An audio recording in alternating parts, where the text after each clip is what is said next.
Hola, soy Sergio Arlandis, profesor de la Facultad de Magisterio del Departamento de Didáctica de la Lengua y Literatura en la Unidad de Español,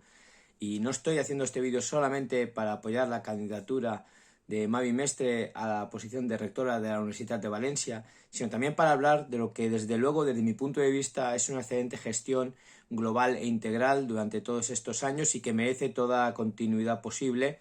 Porque primero, después de muchos años, veo que hay una idea, un proyecto vivo, dinámico e integrador de política cultural intercampus, que además une a todos los estamentos que forman parte de esta universidad. También he visto cómo ha mejorado notablemente las políticas de igualdad y de transparencia en todos los aspectos, cómo eso nos ha dado una perspectiva de presente extraordinariamente esperanzador, pero también un futuro que tiene que recoger los frutos de lo que estamos sembrando hoy. Y además, una de las cosas que más me parece interesante de lo que ha sido toda esta gestión global ha sido como la universidad, que ha estado muchos años de espaldas a la sociedad, se ha dado la vuelta, quiere ponerse de brazos abiertos en todo aquello que motiva, que implica a la sociedad hacia sus nuevos cambios, tanto ideológica como cultural como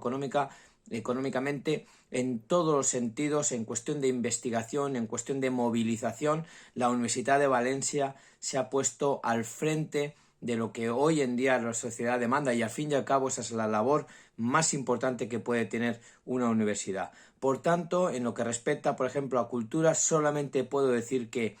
hay cambios, hay movimientos extraordinarios, existe una idea muy viva y muy enriquecedora de lo que puede ofrecer la universidad a todos los estudiantes, a todo el profesorado, a todo el personal de la administración y a toda la sociedad. Mucha suerte.